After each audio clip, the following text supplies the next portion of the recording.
ശ്രുതിയുടെ ജീവിതത്തിനൊരു ഇന്നലെയുണ്ട്. കാരണം ശ്രുതിയുടെ അപ്പൻ 2000 ആണ്ടിൻ്റെ ആദ്യകാലത്ത് ഒരു സർജറിയെ തുടർന്ന് മരണപ്പെട്ടു പോയ ഒരാളാണ്. അവിചാരിതമായ ഒരു പ്രഭാതത്തിൽ വൈധവ്യത്തിന്റെ ജീവിത വഴിയിലേക്ക് നിർത്തപ്പെട്ട ഒരു അമ്മയുടെ പേര് ശാന്ത എന്നാണ്. അമ്മ തൻ്റെ മക്കളോടുകൂടെ, തൻ്റെ പറക്കമുറ്റാത്ത 2 കുഞ്ഞുങ്ങളോടുകൂടെ ജീവിതത്തിന്റെ യാഥാർത്ഥ്യങ്ങളുടെ മുൻപിൽ ഇങ്ങനെ പകച്ചു നിന്നൊരു ദിനം, അമ്മയുടെ ജീവിതത്തിൽ ഏറ്റവും വലിയ പിന്നീടുള്ള സ്വപ്നം ഇതാണ്: ഈ മക്കളെ പഠിപ്പിച്ച് വലുതാക്കി അവരെ ഒരു ജീവിതത്തിൽ ഒരു നിലയിലെത്തിക്കണം. ഈ സ്വപ്നത്തിന്റെ പിന്നാലെ സഞ്ചരിക്കുന്ന ഒരു അമ്മ. പ്രിയപ്പെട്ട ഒരു ജീവിതം ഇങ്ങനെ മെല്ലെ പോവുകയാണ്. അമ്മയ്ക്ക് കൊച്ചിൻ പോർട്ട് ട്രസ്റ്റിൽ ഒരു ജോലി ഉണ്ടായിരുന്നു. അങ്ങനെ ജീവിതം മെല്ലെ മുന്നോട്ട് പോവുകയാണ്. എല്ലാം ഇങ്ങനെ റെഡിയായി വന്നുകൊണ്ടിരിക്കുന്നു എന്ന് കരുതുമ്പോൾ ഏതാനും വർഷങ്ങൾ കഴിയുമ്പോൾ ഈ വീടിനെ തേടി മറ്റൊരു മരണ വാർത്ത വരികയാണ്. 2 മക്കളാണ്, ഒരു ആൺകുട്ടി ഒരു പെൺകുട്ടി. മകൻ അവിചാരിതമായി മരണപ്പെടുകയാണ്. മരണം ഇടക്കിടക്ക് ഇങ്ങനെ വിരുന്നു വരുന്നൊരു വീട്.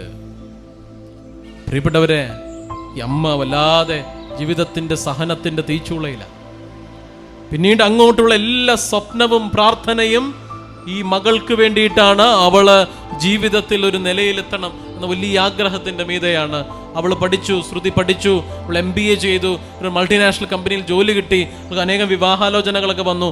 അവളുടെ വിവാഹം ഏതാണ്ട് ഉറപ്പിക്കുന്ന മട്ടിൽ വന്നു.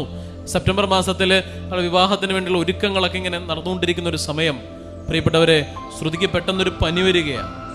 എന്നെ കാണുമ്പോൾ ശാന്താൻ്റെ അപ്പം അന്ന് കല്യാണത്തിൻ്റെ സമയമൊക്കെ ആകുമ്പോൾ എന്നെ കാണുമ്പോൾ എപ്പോഴും പറയും, അച്ഛാ ശ്രുതിയുടെ കല്യാണമുണ്ട്, വെണ്ണം നടക്കുമ്പോൾ അച്ഛൻ വരണം ശ്രുതിനെ കെട്ടിക്കാനായിട്ട്. ബന്ധത്തിലൊരു അച്ഛനുണ്ടെങ്കിൽ അങ്ങനെയാണല്ലോ. ഞാൻ പറഞ്ഞു, അമ്മച്ചി വരാം. പ്രിയപ്പെട്ടവരെ, അവൾക്കൊരു പനി വരികയാണ്. അവളുടെ ആരോഗ്യാവസ്ഥ ഗുരുതരമായിക്കൊണ്ടിരിക്കുകയാണ്. അവള് ആസ്റ്റർ മെഡ് സിറ്റിയിലേക്ക് റെഫർ ചെയ്യപ്പെടുകയാണ്.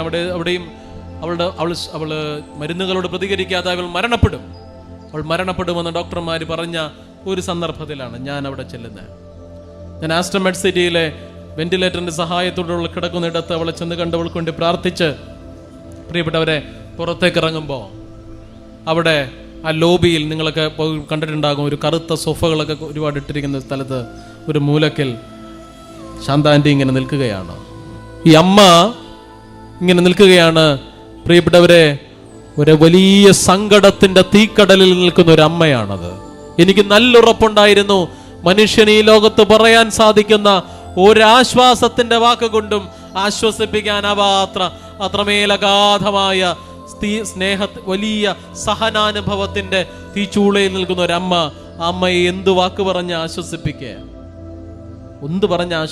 പ്രിയപ്പെട്ട പോട്ടെ എന്ന് പറയാൻ പറ്റുമോ? സാരമില്ല എന്ന് പറയാൻ പറ്റുമോ?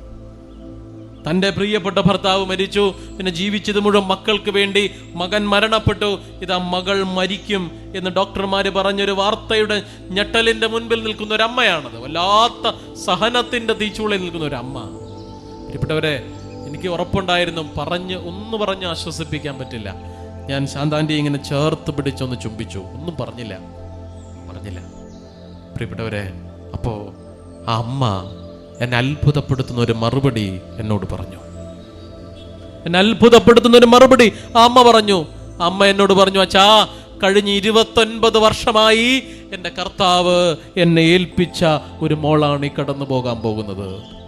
അന്ന് 29 വയസ്സവർക്ക് പ്രായം. കഴിഞ്ഞ 29 വർഷമായി എൻ്റെ കർത്താവ് എന്നെ ഏൽപ്പിച്ച ഒരു മോളാണ് ഈ കടന്നു പോകാൻ പോകുന്നത്. അച്ഛാ, എൻ്റെ ദൈവം തന്ന അനുഗ്രഹങ്ങളെ കുറിച്ച് എനിക്ക് ഓർമ്മയുണ്ട്.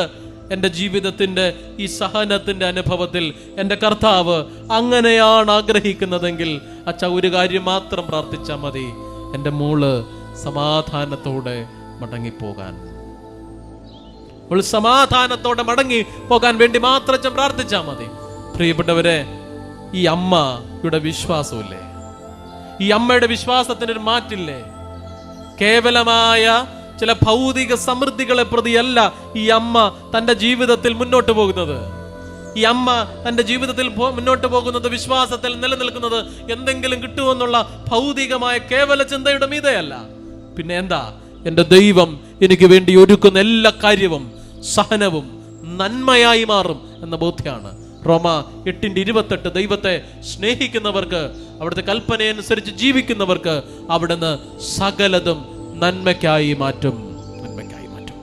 പ്രിയപ്പെട്ട ദൈവമക്കളെ, ഈ വചനവിചാരത്തിലൂടെ കടന്നു പോകുമ്പോൾ നമുക്ക് ഇപ്രകാരമുള്ള ഒരാഴമേറിയ വിശ്വാസം ഉണ്ടാവട്ടെ. നമ്മുടെ ജീവിതങ്ങളെ ദൈവത്തിൻ്റെ പരിശുദ്ധാത്മാവ് ബലപ്പെടുത്തട്ടെ. ആമേൻ.